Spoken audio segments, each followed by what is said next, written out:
Welcome to Moments with Marianne. This is your host, Marianne Pastana. And we're here today with special guest, Georgia Foster, who's here to share with us how to drink less in 7 days. So is it time you start making some positive changes in your life? Well, today's show is just for you. So Georgia Foster is a renowned hypnotherapist, best-selling author, international speaker, and the creator of life-changing programs. She specializes in alcohol reduction and emotional overeating. Her signature programs, 7 Days to Drink Less and The Weightless Mind, have helped over 100,000 people improve their emotional relationship with food and alcohol. So welcome to the show, Georgia Foster. Thank you for having me. Very excited to have a chat with you. Well, what an honor it is to have you here and to talk about this. Why is this a topic that you are really interested in? Well, you can obviously hear I'm Australian, and Aussies are known as big drinkers. And when I was young, I used to drink and overeat because I never felt good enough. I had a lot of anxiety. And when I turned 28, I had the opportunity to go and live in the UK. And what I discovered along the way was I went to California and trained in this amazing psychology, which I'd love to share with your audience today. And when I learned this particular theory, I decided that I wanted to be a therapist. But I didn't really know how because I felt that this particular training, I didn't have the confidence. And then I went to London and I discovered hypnosis. I went and trained with one of the biggest, well, at the time was the biggest college in Europe. And I just fell in love with hypnosis. But what was interesting as I was hypnotizing myself and building my client base, I myself was changing my relationship with me. And what I discovered was that I actually didn't need to overeat and overdrink because my self-esteem was improving. So I combined my psychology with the hypnosis. And my clinic grew quite quickly. I had a few corporate clients. And I then, very much in the background was building a base of people who were, many lawyers, many people in the financial district of London who had alcohol issues, but they didn't want to quit. So, and I got that because being a big drinker myself, I thought, okay. So it happened organically. But what was really interesting, the techniques that I created from the psychology and the hypnosis, I was getting such great results with clients that I just knew I was onto something. And a lot of these people could have been put into the box of AA, but I, in my heart, knew that that didn't seem to be so. And then it just kind of grew from there. My passion hasn't stopped. In fact, it's stronger than ever because I know alcohol is a big issue for a lot of people. And controversially, I believe that most people are not alcoholics. They become emotional drinkers. And that with hypnosis, you can start to train the brain to have a better relationship with yourself so that you're not reaching for that drink as your confidence pill or your stress management pill or your sleeping pill. Well, I think that's really a profound way of looking at how and why people drink. And so, with the work that you've been doing, the people that you've been in contact with, what is the number one thing that they say that stands out to you? Well, in terms of the results, I've got my life back. I feel I'm not in the doghouse with my wife or my husband. I think that for me, the psychology, I'd love to share with you the reason why I think that the process is so powerful for people is that the psychology that I'm trained in is about a Jungian psychology, and the theory is that we're all made up of many parts or sub-personalities. And there's one particular personality trait called the inner critic. And the inner critic is the part that's the doom and gloom and, oh, what did you say in that meeting today? Everybody thinks that you're overweight or you drink too much or eat too much. And what's interesting in particular about alcohol, unlike food or cigarettes or any other habit that we might want to change, is that alcohol shifts the brain chemicals. It changes the structure. And the most prominent chemical is dopamine. So when people are drinking alcohol, what actually occurs is the critical part of the brain shuts down. It goes away. So people aren't hooked into the alcohol. They're hooked into the feelings and the emotions that it drives. So many people will say to me, Georgia, I'm shy. And then I say, we have a conversation about what's going on in your head before you drink, and guarantee the inner critic is at play. So, things like you'll be boring unless you don't drink, or you'll be not as much fun, or, a lot of people have an issue being, intimate sober because the inner critic says you're fat, look at your cellulite, you won't relax, or whatever.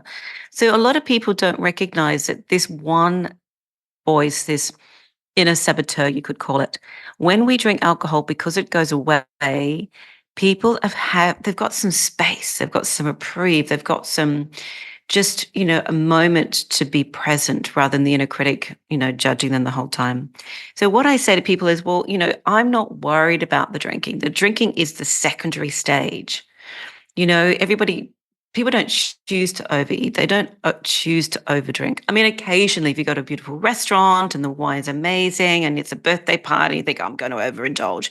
That's cool, I mean, I myself have the odd hangover, but it's more to do with the fact the regular drinking, if it's causing you grief, understanding the negativity that's driving that will be a very big sign that person has anxiety issues, self-esteem issues. And that's really what the program 7 Days to Drink Less is about. It's about understanding the dialogue that drives people to drink and how to change that. So, is that why hypnotherapy is a great way to help break these unhealthy habits?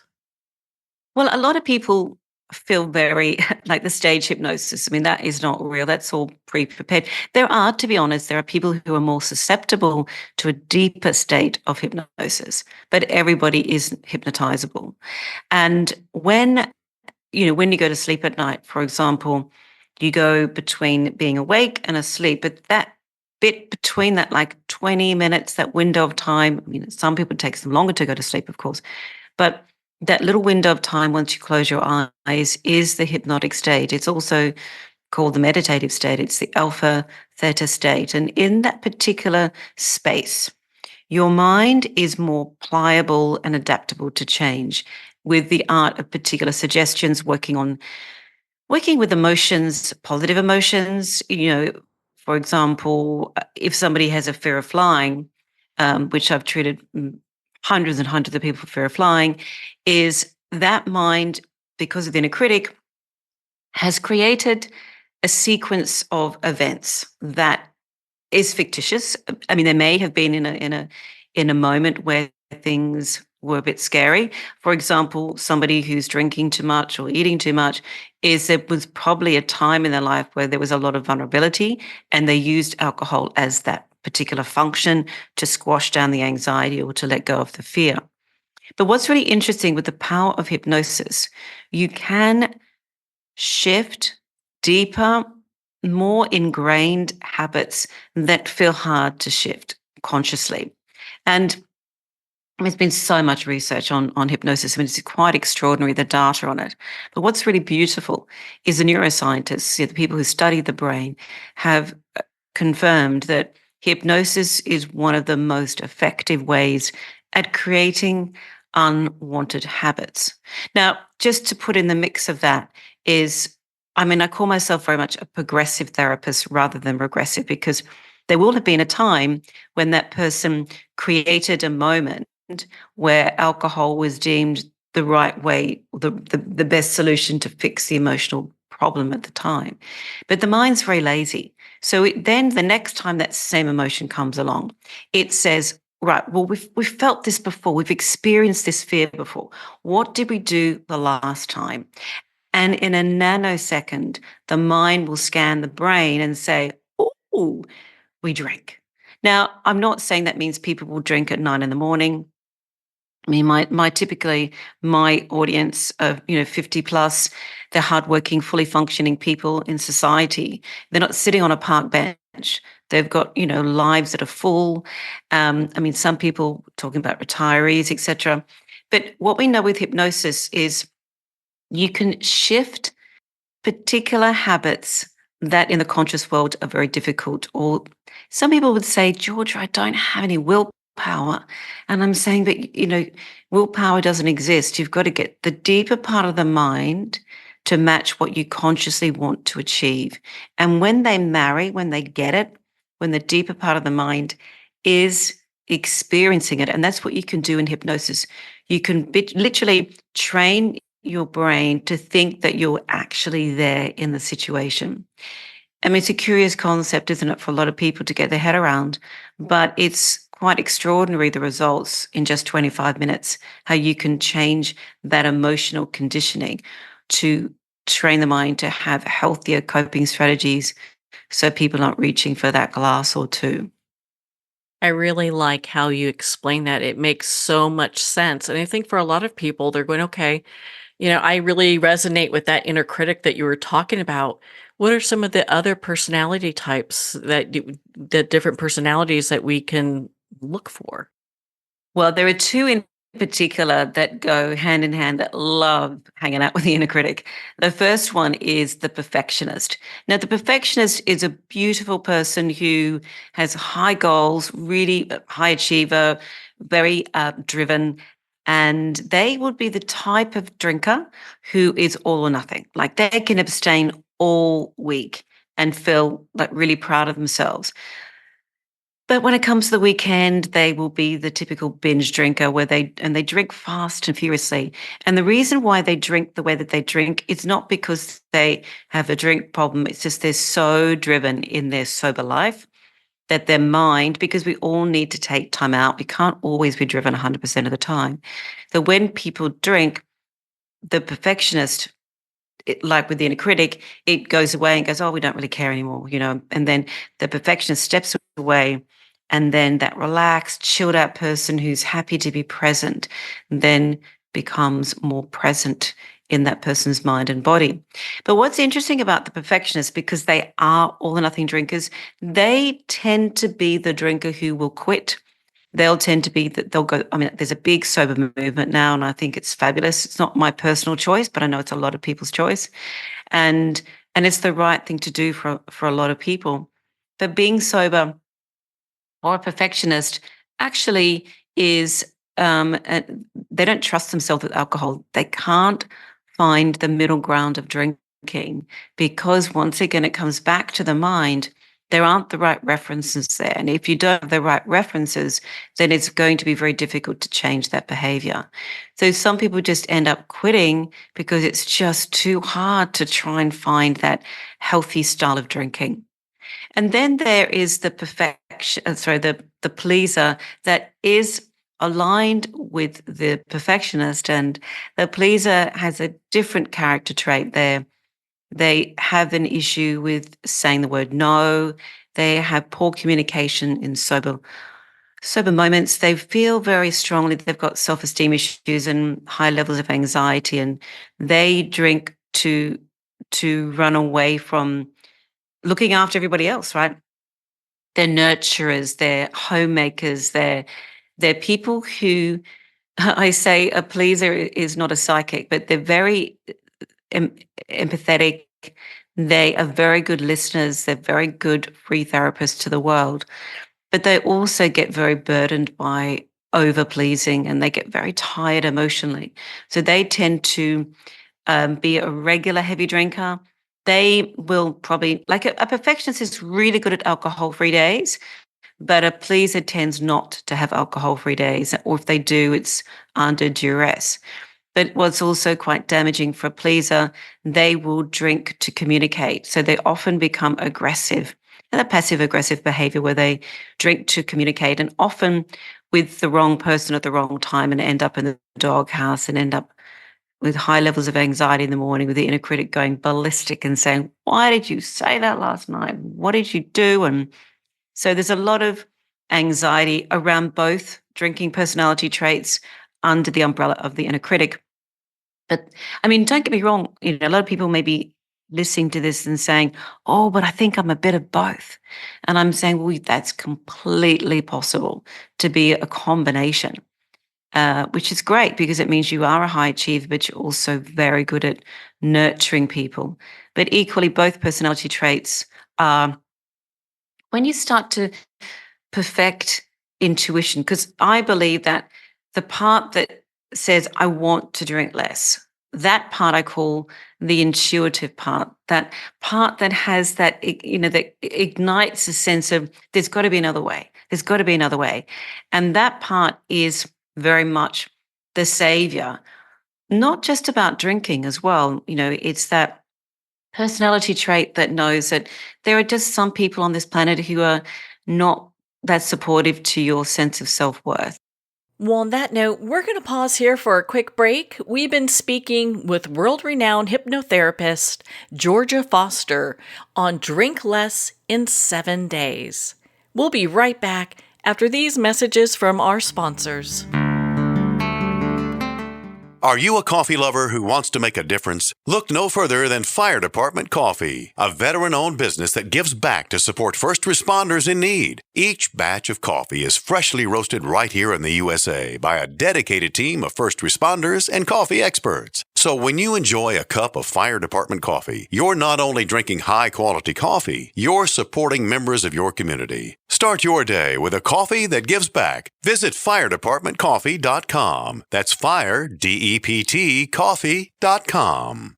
Hey, pay attention, everybody. Amy Vaughn and myself, Dutch Mendenhall, are hosting an event. Have you ever felt like the wealthiest in America play by a different rule book? Even if you earn well, make money, invest wisely, educate yourself, there is an invisible barrier. It separates you from the financial security enjoyed by America's elite. The economic landscape changes every day. The wealthy elite know how to stay ahead of it because we play by a different rule book. At Invest Well Summit, we'll share all the plays, and we're making it to win. Spots are going to sell out fast at InvestWell Summit, so get your butt to investwellsummit.com and secure your seat now.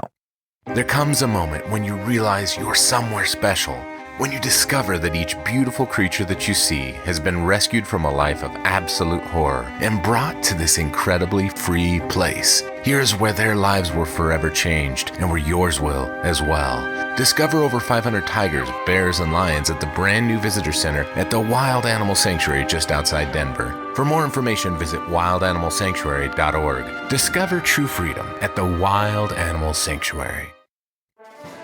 Internationally recognized and award-winning author Judy Goodman works and teaches outside the box of limited thinking. Working with people from every walk of life, her goal is to empower you to be the best you can be, no matter what the challenge is. Born with the gift of seeing beyond our normal vision, she has an extraordinary gift of working with every challenge. Teaching beyond conventional wisdom, her work is described as life-changing. Visit judygoodman.com. That's judygoodman.com.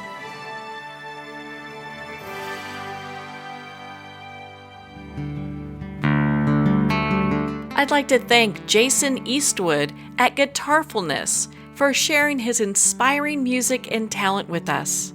His music is known worldwide for cultivating atmospheres of harmony, inner peace, and clarity.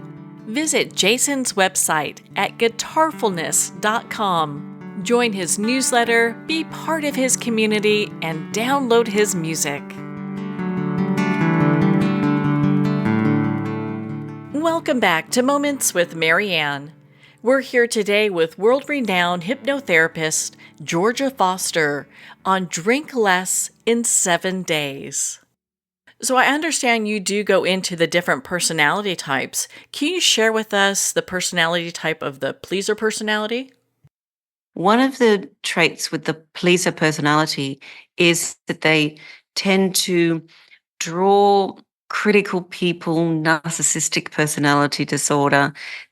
Pleasers tend to attract others who have issues themselves. So one of the things I notice when I work with people who have strong pleasers is the relationship dynamics change around them. For example, they might have a lot of heavy drinking friends who don't want them to drink less. So, and this is with the perfectionist as well as the pleaser. So I often say to my audience, choose your audience. Don't tell the world that you're worried about your drinking. because all they're going to see after the program is that you're happier and more optimistic. And one of my clients from my London days, because I had two clinics in London for like 23 years, and the amount of people, beautiful, all my clients, just amazing people. So people say to me, what's really interesting now that I've done your program is that I'm really tasting what I'm drinking rather than gulping it, because it's not for emotional, medicinal purposes. And so I think really what I want to share is underpinning all of this is a self-worth issue. Like, I need to belong. Why do I not belong? Am I good enough? Why am I not feeling good enough? And all of those are such a big part of the core, the backbone of the program. And, as I said, I like to drink. I like my nice Chardonnay. And I feel very strongly that alcohol is given a bad rap when there are so many other things on this earth that, I mean, there's joy in wine, there's pleasure in wine, there's pleasure in beer, there's pleasure in tequila. But, depending on how or why you're drinking it is what makes the difference. I love that. I think that's the best way I've ever heard this explained when we look at why people drink and really break that down. And for those folks that say, "Well, I have really high anxiety, that's why I drink." What do you say to those people? Mm. Well, anxiety is a habit, and I think what people, it's very hard sometimes to understand when and I know what anxiety is all about, but anxiety is high levels of negative thinking. And what's interesting about the inner critic, it's very good at being your own personal psychic. It's got that crystal ball happening there, and it's saying, "Oh, this might happen, or that might happen, or watch out for this." And if somebody's trained their mind to be on high alert, and this could come from, being judged by people or coming from a critical family background. But anxiety is the inner critic. I mean, the inner critic is there to forewarn you, but if it becomes your truth, then it's going to be very difficult to, make progress, create change. So really, I had this wonderful, and my client who's happy for me to share this story. Many years ago, I had this very much a Sex in the City style New Yorker. And when she was in London, she would call me and say, "Georgia, can I have an appointment with you? And I come and lie on your couch?" I said, "Yes, sure, no problems at all." And she said, "I've decided now that the only difference between America and Britain is that in in Britain, there is a pub on every corner, and in America, there's a pharmacy." And I've never forgotten what she said. And, I think it's very true. Don't get me wrong, I'm not anti-medication. I'm not anti people taking things that support their emotional well-being.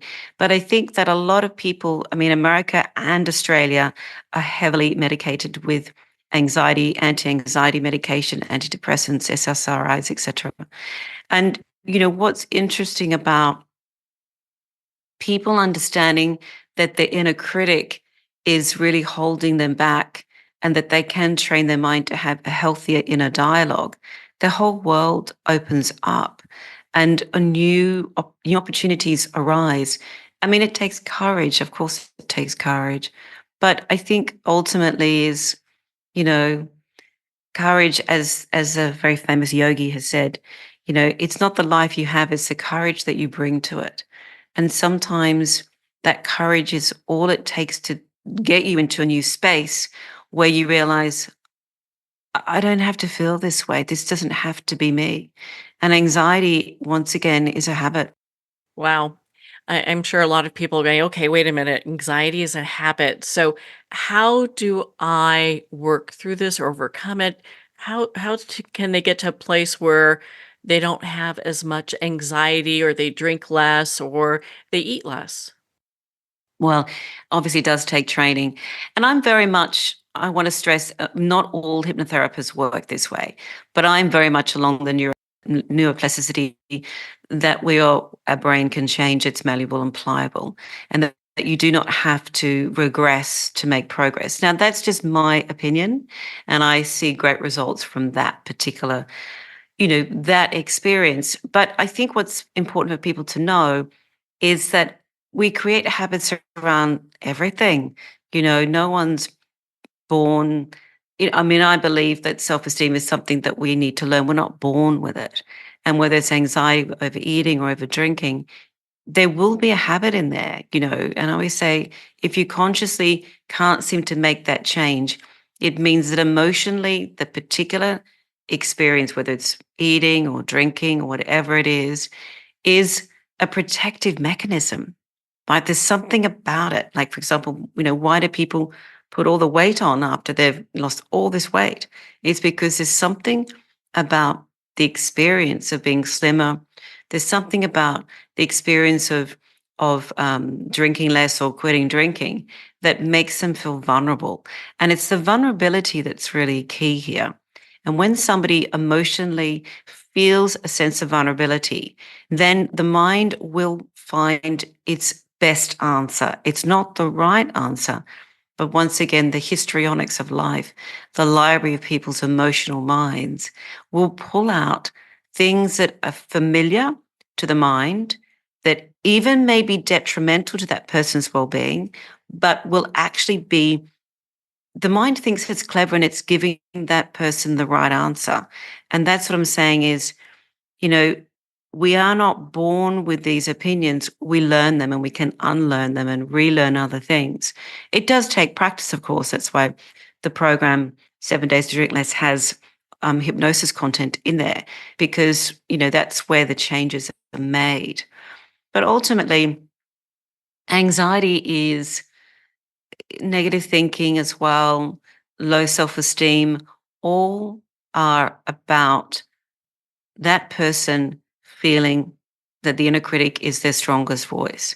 But when that starts to go into the background, and people train their mind to live authentically, knowing that the inner critic will badger, the inner critic comes out when we want to make a change. It comes out when we're not feeling well, places like that. But if you know it's one voice, it's not all of you, it means that there's scope. There's an opportunity to train the mind to be in the other part of the brain that loves fun, that loves laughter, that loves joy, that loves feeling safe, that loves going on new journeys where you don't know what's around the corner, that loves excitement. And these are all parts of people's personalities, when they've got a strong inner critic, never get a chance to come out until they drink. That's what's really interesting about it. People drink to have fun. People drink to relax. People drink to have more joy. People drink to be more present. And that's all a sign of a strong inner critic. So you mentioned that your program, 7 Days to Drink Less, has some hypnotherapy in it. Can you share a little bit more about that program? Sure. The 7 Days to Drink Less program is a 7-day program. And every day there's a talk from me. And it's really what it's more than you would experience in the clinic. So every day there's a hypnosis track that I like people to listen to. And then after the talk, I explain why that recording is what it is. And then starting through the program, explaining the science of the mind, explaining what we really do know now about the power of the mind, and then going into the psychology training on day 2 about the inner critic and the pleaser and the perfectionist. And then going through each day, I teach people a particular technique. It's called the future technique, which really helps people create the right references moving forward when it comes to not just about drinking, but beyond that. And I also include there an alcohol-free day section, because I know a lot of people haven't had an alcohol-free day in a while, maybe since they had knee surgery or had to get up for an early morning flight. So all of the things that I feel are the most important part of people, A, understanding the power of their mind, but B, how incredible the opportunity of hypnosis is. Over 7 days, people can really start to create beautiful, healthy habits. Now, the program's got a 60-day money-back guarantee, because I want people to know I really believe in what I do, because the power of the mind is incredible. But the great thing about the 7-day program is it's about self-esteem. It's about reducing anxiety. It's about improving healthy, sober coping strategies. It's about having lovely alcohol-free sleeps and really enjoying them. And that is, in a nutshell, what the program is about over 7 days. Do you have other programs that you'd like to share with us? Sure. Well, I have my Weightless Mind program, which is the same balance of content, but for people who are emotional overeaters. And then I have a beautiful program called Emotional Resilience Training, which is for those who maybe don't have food issues or alcohol issues, but have a lot of anxiety. And I created that program with my sister, who is a breath expert. So we do a lot of breath techniques. I know breathing is very popular these days. And we've been working with breath for quite some time. So it's a combination of hypnosis. I really feel very passionate that, once again, as I said before, self-esteem is something we need to learn. We're not born with it. And you need to practice it. So all of the programs that I have are really training the mind to welcome, to embrace change through hypnosis. So where can our listeners connect with you and learn more about your programs and how to drink less in 7 days?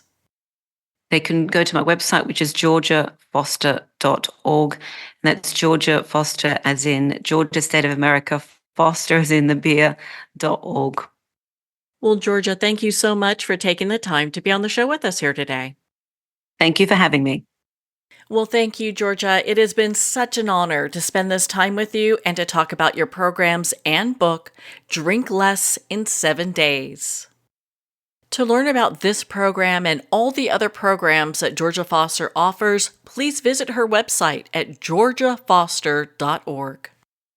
Well, we're at the end of our time today. I'd like to thank everyone for tuning in. You've been listening to Moments with Mary Ann, where we make every moment count.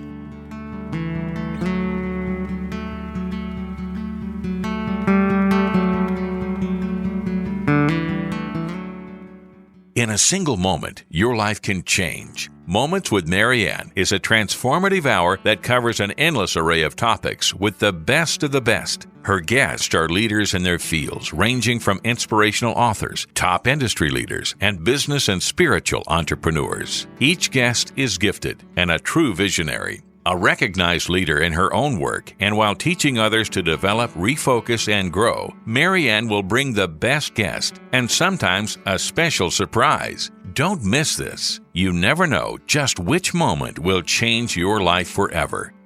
Make sure to tune in and visit momentswithmaryann.com for more information.